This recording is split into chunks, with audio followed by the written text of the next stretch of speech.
Hello, hello, hello. How is everyone doing today?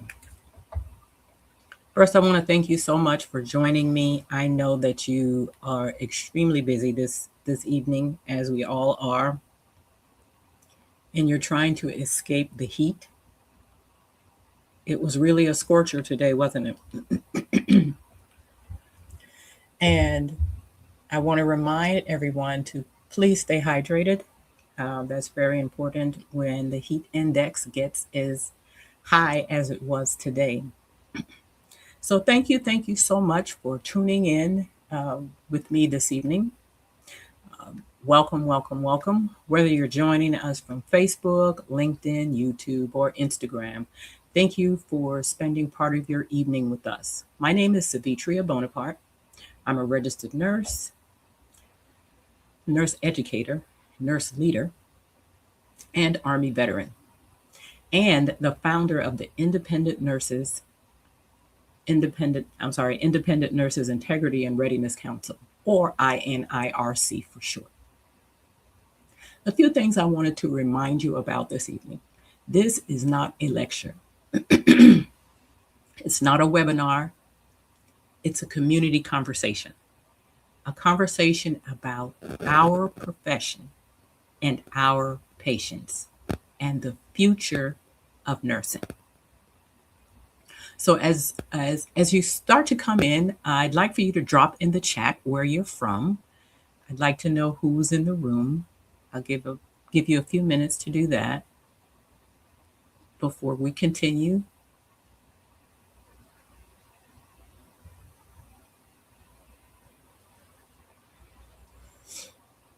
Just drop in the chat where you're from.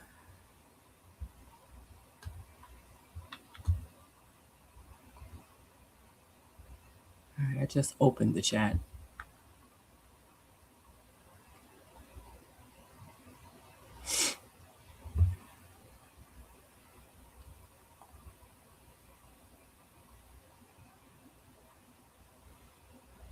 Yeah, come on, keep coming in, keep coming. And give me some thumbs up emojis once you get into the room.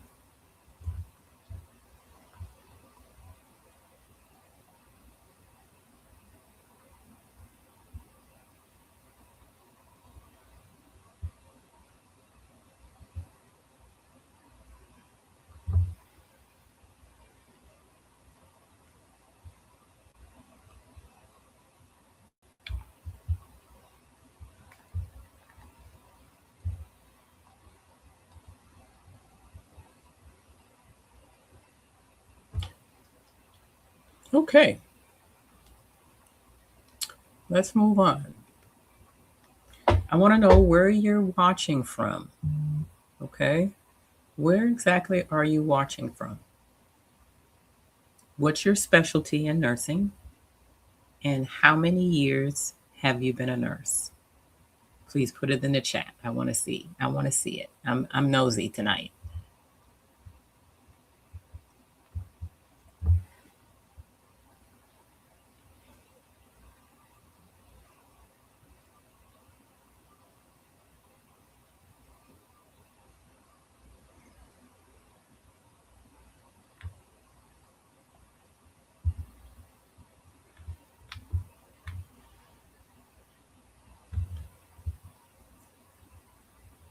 So we have a variety of specialties.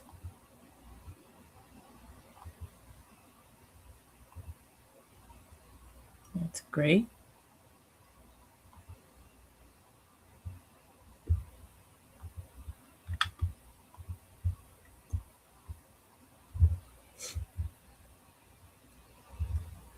Keep them coming in, guys. Keep them coming in. I want to see where you're from. What's your specialty?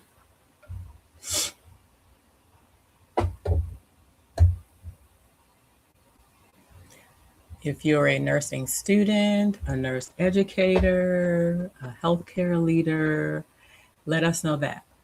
We want to know that too. Because this conversation is for everyone under the umbrella of nursing?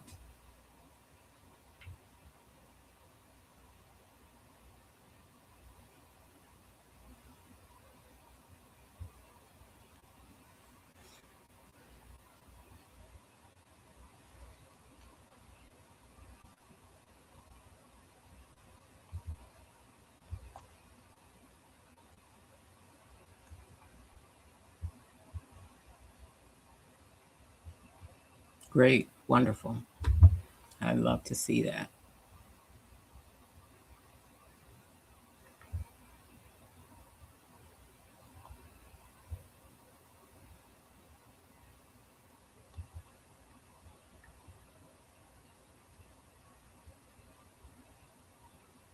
Super, outstanding.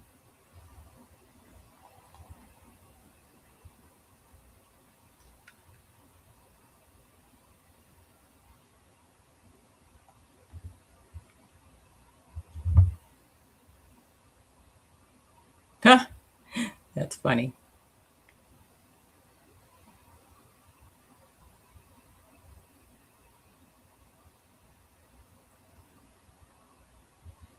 Great. Okay, well, thank you so much for introducing yourselves and telling me where you're from, what specialty you work. I'd like to welcome a few of you before we begin. Again, thank you for being here. Um, I can't tell you what an honor and privilege it is to be before you this evening uh, to talk about our profession. I'd like to start out by reading you some comments that I came across on a public format. Now, these aren't my words, these are the words of nursing. On a public thread I came across this week, this is real nurses talking. One nurse wrote that she made it 30 years, retired early from major burnout. And she said she will never see things the same way again. I'm going to pause and let you think about it for just a minute. Another said that the work drained her physically, mentally, spiritually, and emotionally.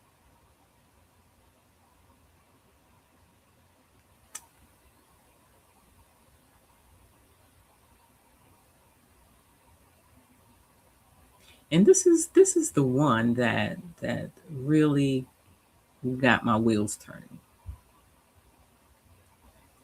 One nurse said that a supervisor loved by everyone died suddenly. And within 24 hours, the job was already reposted. Her reply was, "You're just another cog in the machine. They'll have your position listed before your body is even cold." I'm going to have to pause right there as well. I want you to capture the essence of these comments, what they mean to you. Have you experienced them yourself? I did not write any of these, nurses did. And tonight we're going to talk about it out loud together.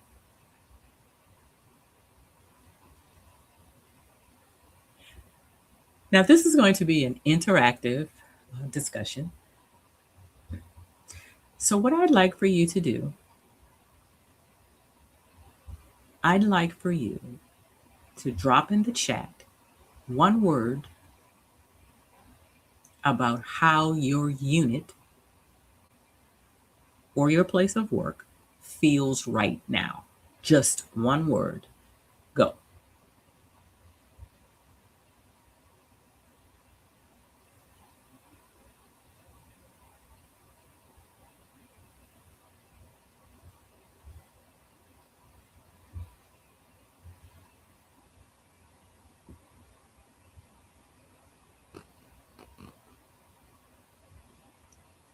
Interesting.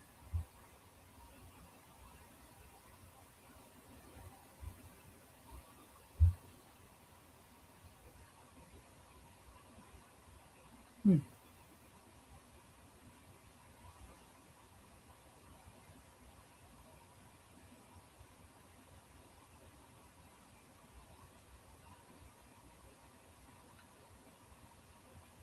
Okay. Several interesting feedback. Thank you so much. Let's talk about why we are here tonight. I'd like to say before I go any further that this is a space. This is a safe space. No badge, no manager watching, no write ups, no charting. It's just a group of professionals. Yes, I said professionals. Okay? Just nurses telling the truth about the work we love and the conditions that are breaking us. Here's where we're headed tonight in three moves. First, we name what's broken honestly. Second, we look at what we've already tried and where it's gotten us. And third, the part that matters most, we talk about what we build next. Okay, is that all right? Okay.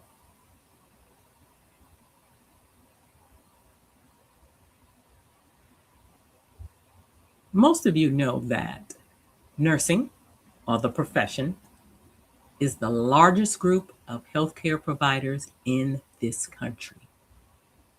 Largest. Okay. We outnumber physicians, psychologists, psychiatrists, sonographers. We are the largest in the country.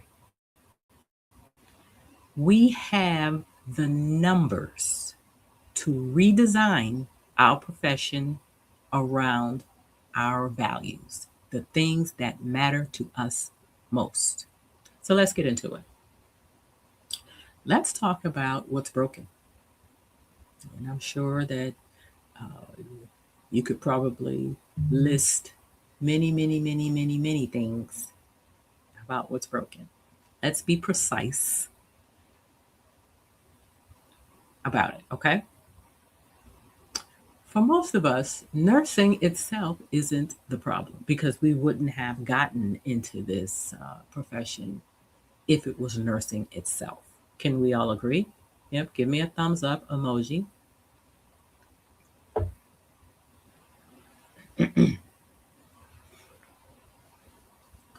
One nurse on the public thread that I read said it perfectly. She said, nursing isn't just a job, it's who you are. It becomes a part of your identity. Most of us feel that. We feel that, don't we? We didn't fall out of love with nursing. What's broken is the environment we're forced to do it in. Can everyone agree? Yes. It's the staffing ratios that aren't safe. Now, I'm going to stay right there at staffing ratios for just a moment. I can remember as a young nurse in 1990. Yeah, 1990.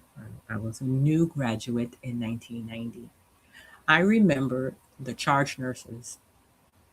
always talking about the staffing uh, matrix or the staffing grid or whatever.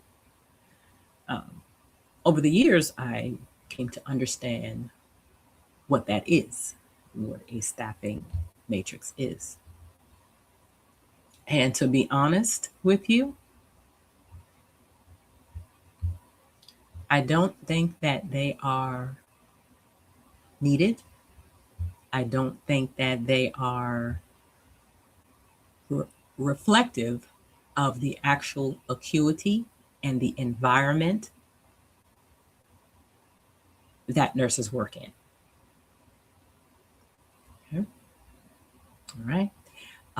From my understanding, the Joint Commission looks at these matrix and they just want to see if you have one and if you are adhering to them. Not that they make sense. Okay. It's also being treated as replaceable. Again, the nurse commented, a cog in the machine. It's the moral injury of knowing what good care looks like. How many of you have left the shift, went home, and was thinking on the drive home, I really wanted to do this for Mr. Brown, but it just time wouldn't allow. I just didn't get around to it. I just wasn't my best nurse self today. How many can relate to that? Yeah, I'm sure many of us. Probably every one of us. It's being drained dry and then asked to do more. Mhm. How many of you are, I mean, you're taking it to the limit every single day as best you can. You're being your best nurse self. And then you're being asked to do more with probably less people or with systems that are in place that are broken. I want you to feel that reality for just a minute.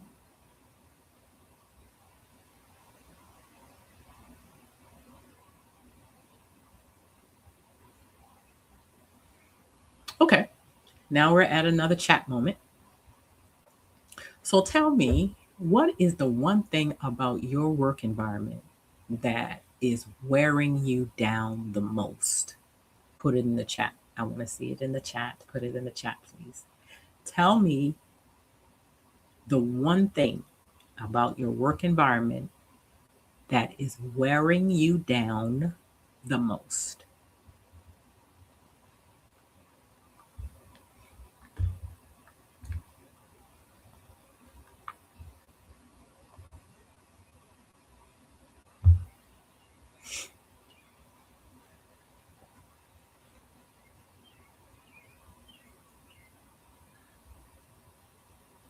Thank you. Thank you. Thank you very much. Thank you for saying that.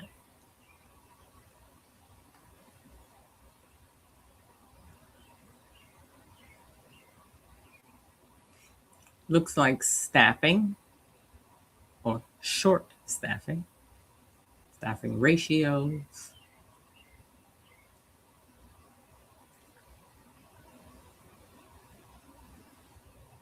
toxic work environments, no,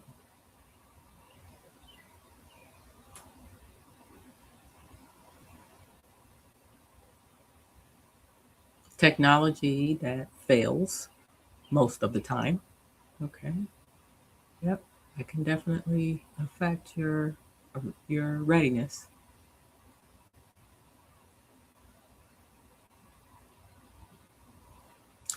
May I tell you something? You are not imagining it. You are not too sensitive.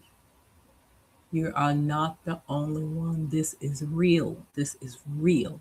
And it's everywhere. Let me push on that for one more second because there's a piece of this most people never see.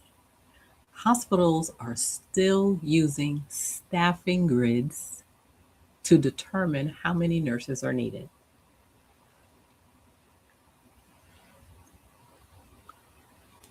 So let me get this straight.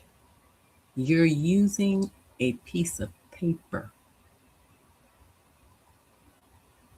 yes, to determine how many nurses are needed. And I will give you that you may take into account acuity, but you are using a piece of paper.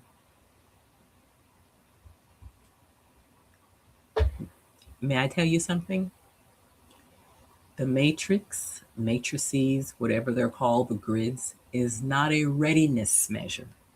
A staffing grid may account for census, but it often does not account for patient acuity, admissions, discharges, nursing experience, mixed um, interruptions, competing priorities, documentation burden, or whether the nurses working that shift are actually positioned to provide safe care. It takes none of that into account. So the hospital can say we staffed according to the grid, but the nurses know the real question is, were we staffed for the work that actually existed? And because it does not occur in isolation, and the environment, or the triggers, or the moderators.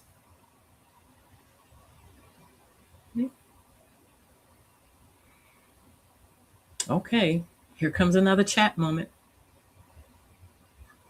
Are you ready? And I want you to answer honestly. On your last shift, were you staffed for the work that actually existed? Just type yes or no. Well, type yes or no, or it's complicated. I'll take that as well.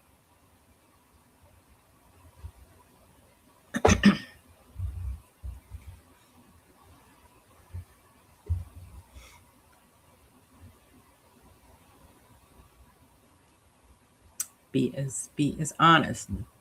No one's looking over your shoulder. You won't get in trouble.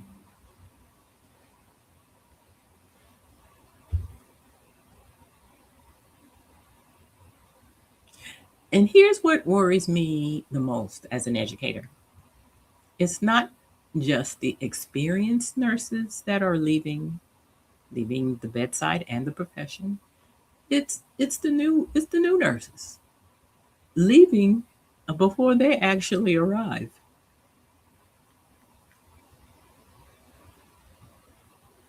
So this question is for new nurses. Be honest. In your first 2 years, did you ever think about walking away? Drop a yes or a no into the chat. I'm just trying to see something.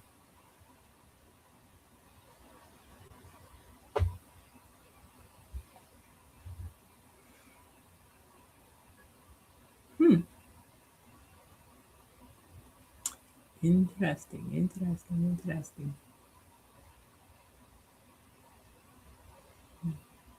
Okay.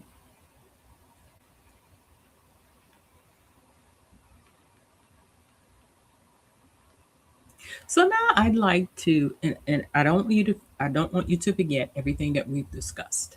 Uh, I'd say put a pin in it. Okay, so we don't forget it. Let's give ourselves some credit. Let's talk about what we've tried as a profession to improve the practice of nursing, improve the environments that we work in, staffing. Because if I'm not mistaken, California is the only state that has a law. I could be wrong. It could be. It could be another, but California is the one that sticks out to me. It has a law about staffing ratios. Now,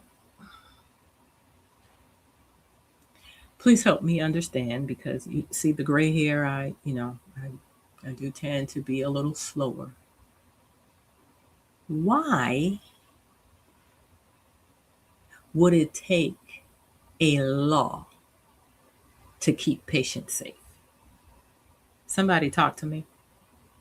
I, I don't understand. I mean, that's just common sense.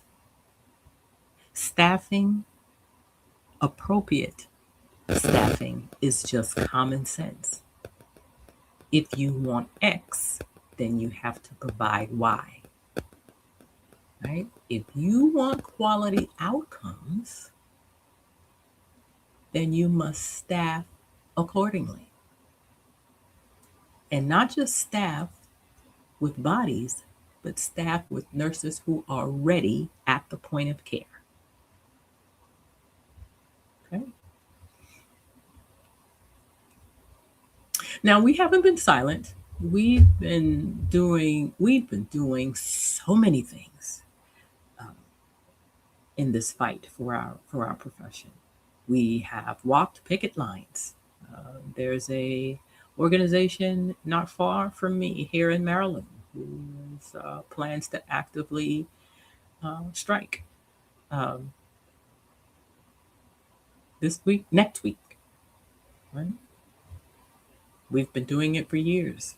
We've gone on strike for safe ratios, for fair pay, for our patients. We've testified before um, Congress. We've taken our fight to the state legislatures. And hats off to the organization, the ANA, that just went to Congress. Thank you so much for your hard work. We've taken it all the way to the walls of Congress. Okay? Safe staffing bills get introduced at the they do get introduced at the federal level. And here's the honest truth. We've made progress. We have. We have made progress. But it's not enough. Not nearly enough. Because most of what we've done has been fighting the conditions. Okay? We've been putting the 1-2s out there. And we shouldn't have to do that. We've been playing defense, unit by unit, contract by contract. And the numbers tell the story. Roughly 1 in 3 new nurses leave their first job within 2 years. You don't hear me? Roughly 1 in 3 new nurses leave their job within 2 years. Uno, dos. The National Council of State Boards of Nursing projects that close to 40% of all registered nurses intend to leave the workforce within 5 years. This is the guys, this is serious business right here.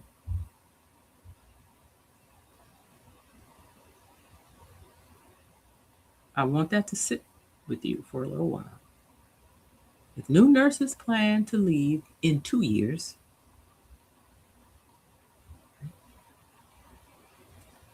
and 40% of registered nurses as a whole intend to leave the workforce within 5 years, where does that leave us?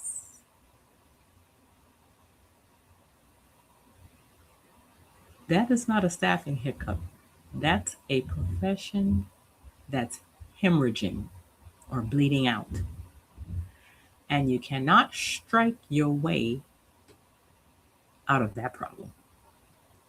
That is baked into how the whole system is designed.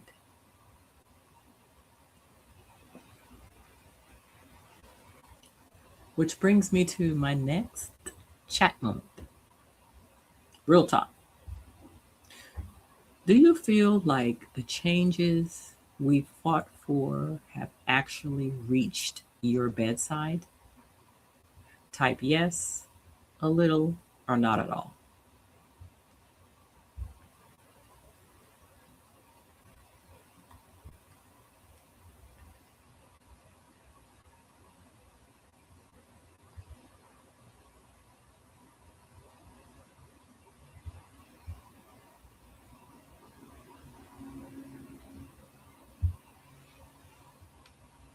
I see you. Okay. Well, the majority says not at all. Very saddened to hear that.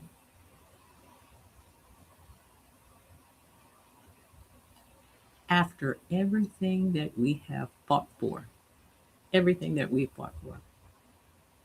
And hear me clearly, we keep fighting for staffing. Guys, this is my 36th year as a registered nurse. May I share something with you? I'm gonna come closer to the mic. We've been fighting ever since that time. Yes, for ratios, for pay. In my opinion, that's not optional, and it's not over. But I want you to notice something with me. Every single thing we just named, staffing ratios, pay, the schedule, is about what's around the nurse, the conditions. Am I right? We spent decades trying to fix the room, and we should keep going. But we have barely asked a different question about the nurse we send into that room.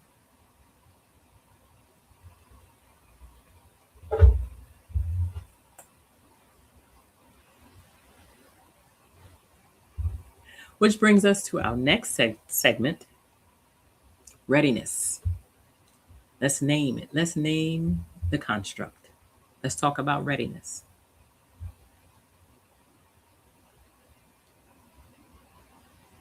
So here's the question almost no one is asking. Are nurses actually ready to practice? I would like to see your answers in the chat because I think I'm going to blow your mind with what I'm about to say.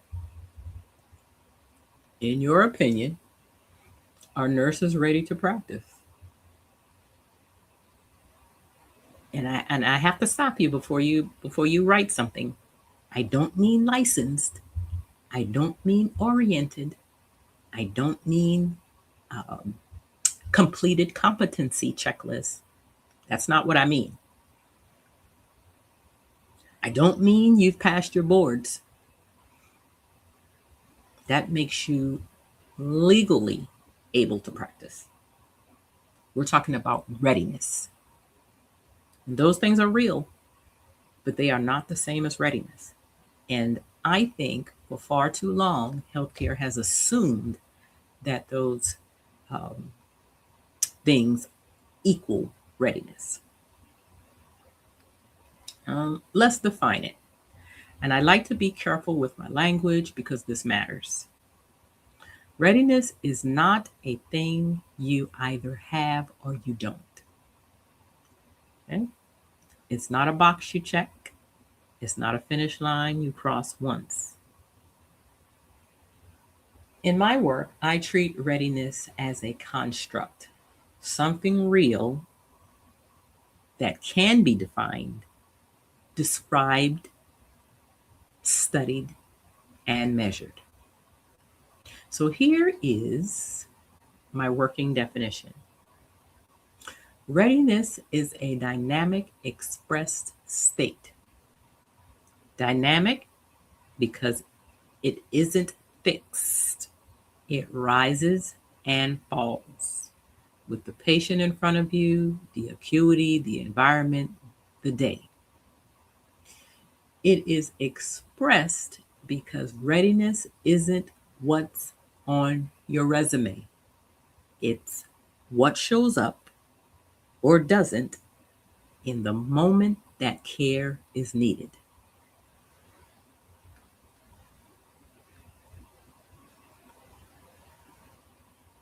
I can feel your responses. Oh. Let's paint a picture about what readiness looks like. Here's what it looks like when it's there. Picture a patient on the first night after abdominal surgery. On paper, the patient is stable. Vital signs are stable. Pain 2, 3 out of 10. Right? The nurse is monitoring. The heart rate starts to elevate, not drastically, but it is starting to creep up. Right? Set after set. And the blood pressure is starting to slide down. The patient verbalizes, I'm not in much pain, although I am just a little bit, but something feels off. I'm a little lightheaded. I feel weird. I feel like something's going to happen. I just don't feel right. Okay. We have two nurses. Nurse A. Nurse A is the competent nurse. And we have Nurse B, who is the ready nurse. Okay. Nurse A asked Mr. Brown, we're going to call him Mr. Brown, would he like some more pain medicine? Mr. Brown says yes. She documents that she has medicated the patient. She will continue to monitor. Those are the words that she types in Epic. Okay? Nurse B, the ready nurse, sees something different. She sees a climbing heart rate and a falling blood pressure. After surgery, that can mean a plethora of things, right? That part doesn't change.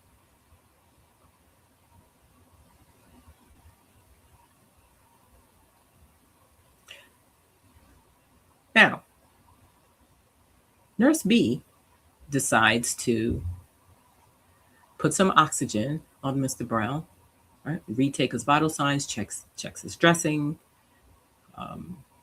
lets the charge nurse know, puts a call into Mr. Brown's provider, calls a rapid response. Mr. Brown is escalated to a higher level of care. Turns out Mr. Brown was bleeding internally. My question to you is why two nurses with the same amount of experience, same amount of years of experience, let's say 15 years as a med-surg nurse, same licensure, let's say same orientation, preceptorship, checked all the boxes. Why was the outcome different between these two nurses? Put it in the chat.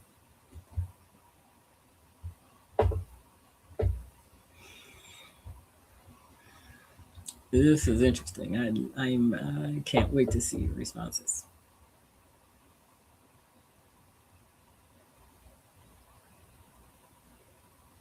Very good. Outstanding. The consensus is there could be a plethora of reasons. Okay. Maybe she has 7 other patients, right? 2 of them are near critical. right? She has a confused patient who is in 4 point restraints. He's trying to get out of bed. We know what documentation comes with that, right? Mm. Or maybe we can attribute it to psychological safety. Dr. White is the Grinch, right? Whenever nurses call him, he just, it sets him off. He doesn't want to be bothered. He's grumpy. Maybe Nurse A just didn't want to deal with that. That's what readiness is, guys. It is a dynamic express state. Do we have nurses in environments where they can execute clinical judgment at the point of care at a particular time with a particular patient?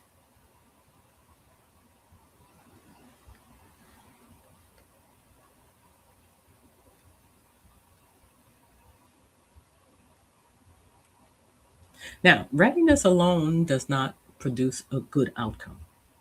Okay. The way my theory proposes is that quality outcomes come from readiness and the environment and the situation together. Right? It's not an isolation. So, a ready nurse in a broken environment with an impossible assignment is still set up to fail.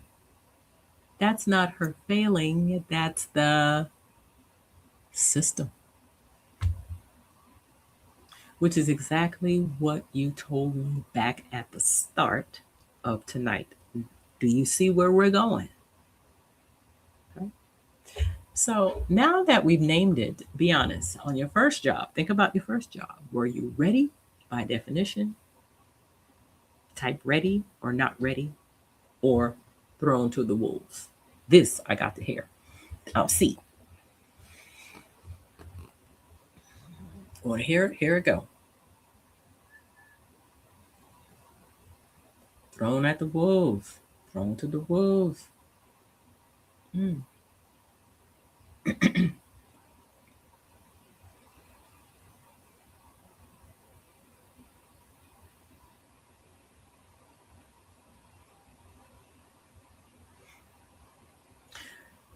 I'd like to add that one nurse on the public platform that I read said that nursing humbles her, that she has to perform under pressure with people watching every move. Save a life 1 minute and remember that, I'll remember the small comforts the next. Push through her own emotions and be accurate every single time. Do you hear the magnitude of that? That is what readiness has to hold. All of it at once.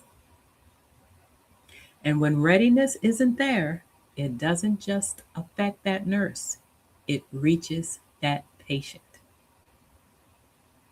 A hesitation, a missed escalation, a late catch. Readiness isn't a soft skill, it's a patient safety issue.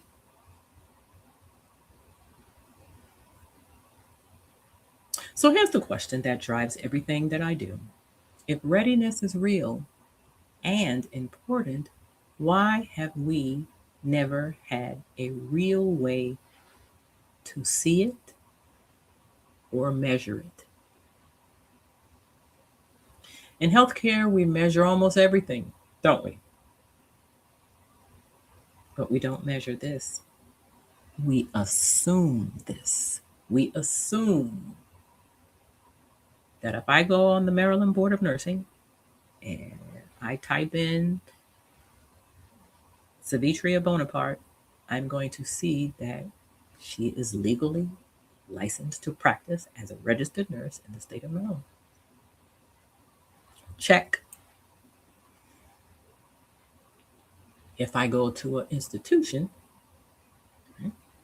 I am mandated to attend their orientation, to learn their purpose, to learn their vision, to learn what they're about, right? Human resources comes and they tell you what your benefits are. It's another check. Okay? And then I go to the unit. If I'm a new graduate, I may get the luxury of being in a residency program for a year. Yay, residency programs. Those are really good. If I'm an experienced nurse, they may give me 13 weeks with a preceptor. Have a competency checklist.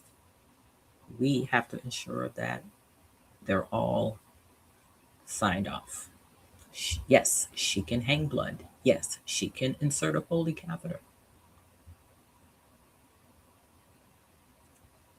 What we've been doing for all these years is hoping that they're ready. And that gap is exactly why I started the INIRC. Not to talk about it, to do something about it.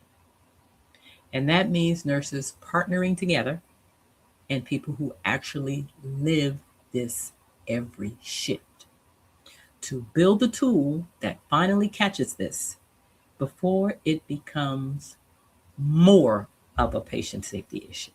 And I'm not here to do that for you. I'm here to do that with you. I want your support. Okay. Now here's another chat moment. Here we go. 1, 2, 3. What's the one thing that would have helped you feel truly ready when you started? Is it mentorship? Is it time? Is it real support? Put it in the chat. I want to see.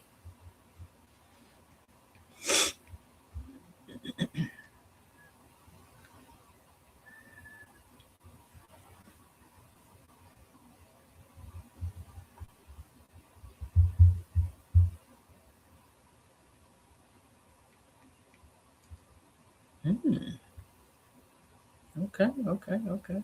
Very good. Outstanding.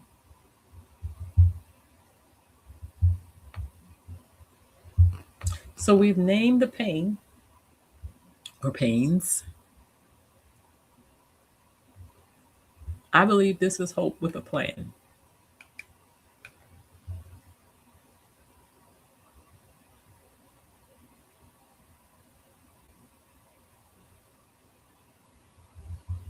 Here's what I keep hearing from nurses, including the chat tonight. We want to feel ready. We want real preparation.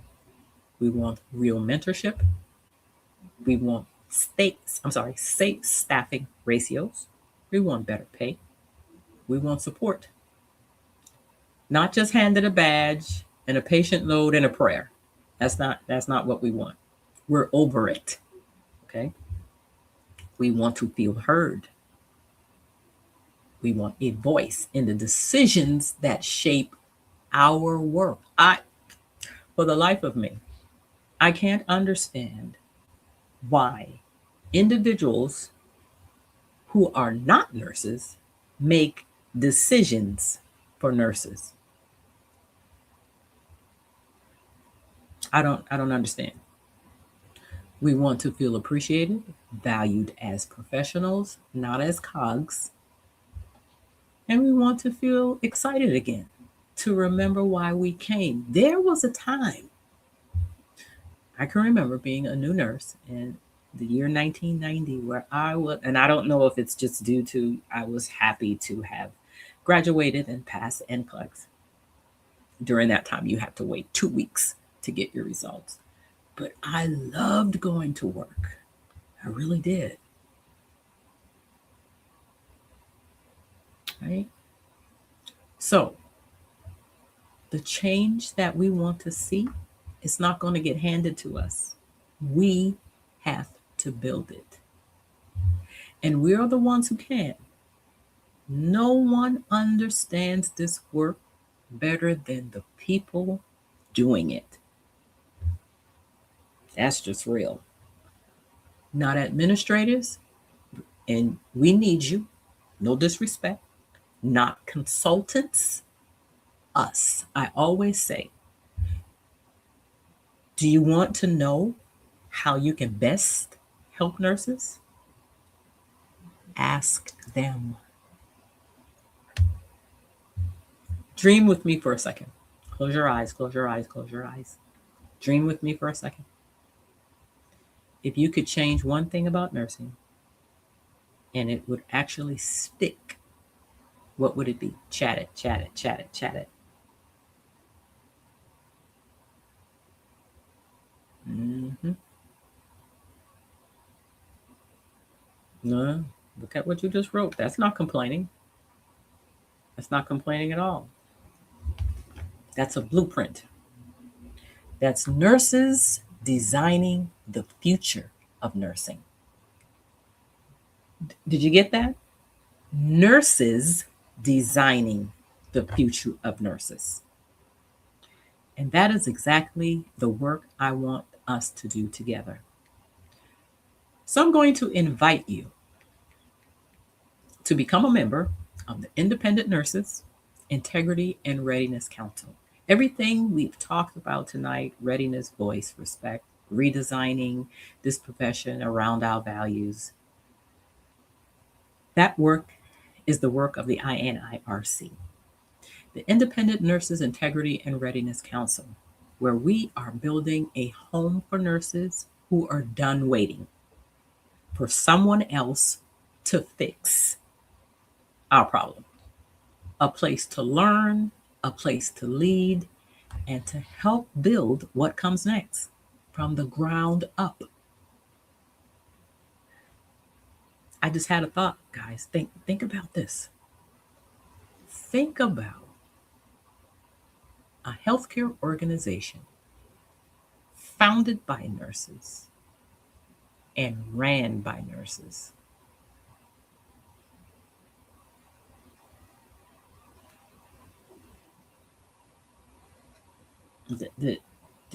Are you catching what I'm putting down?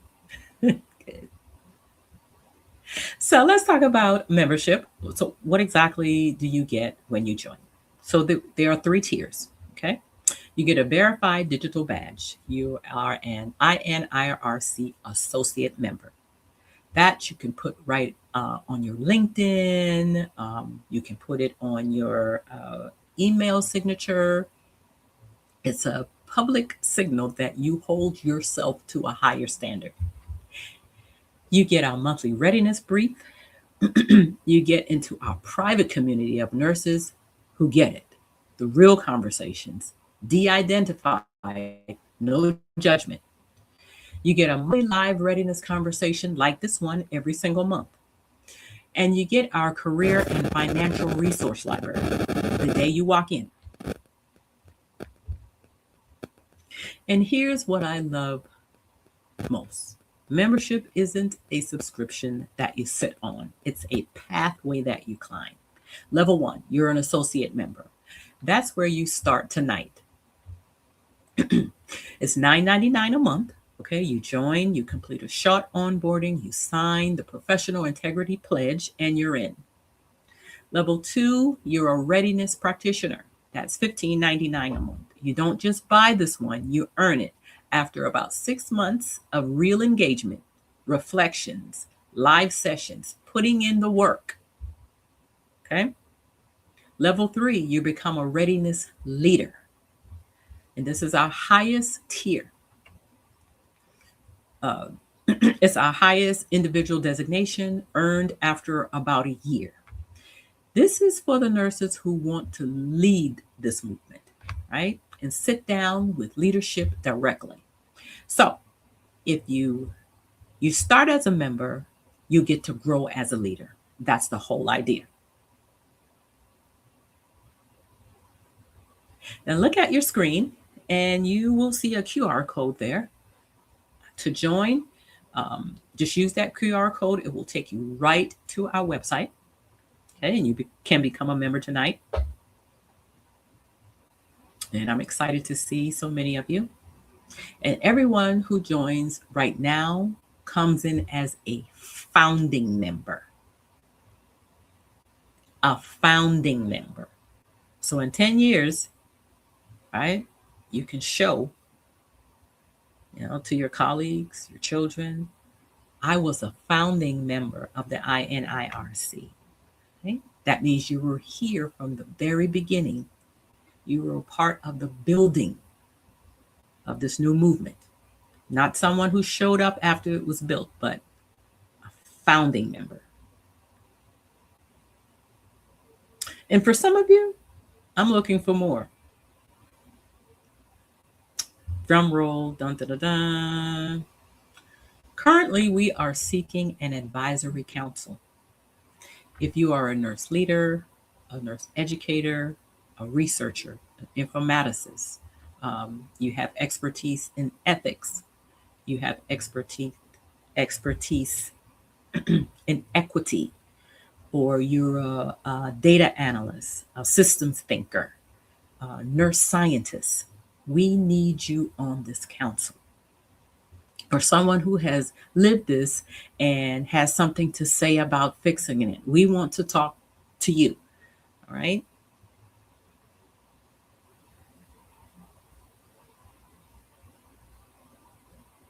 So here comes another chat moment.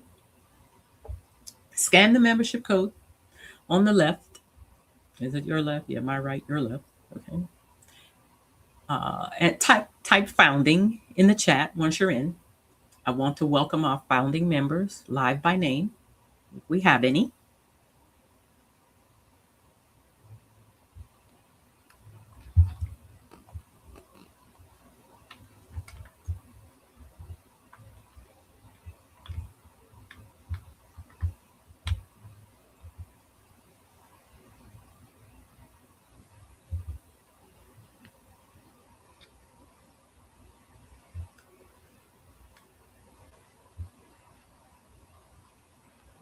Okay. Well, in closing, again, I'd like to thank you for your time and for listening. I'd like to thank you for all of your input. I started tonight by reading you the words of nurses who are hurting, who are they're fed up, they're exhausted. I want to end with a different set of words, and these are my words. The future of nursing should not be designed for us. It should be designed by us. Because the future of nursing should be built by nurses together. Thank you for being here. Thank you for telling the truth. Thank you for telling your truth. Don't forget to scan that QR code, join us, bring another nurse with you. We are on Instagram, we are on Facebook, we are on YouTube. Follow us, like us. We have great things in store. And I will see you on the inside. Thank you and have a great evening.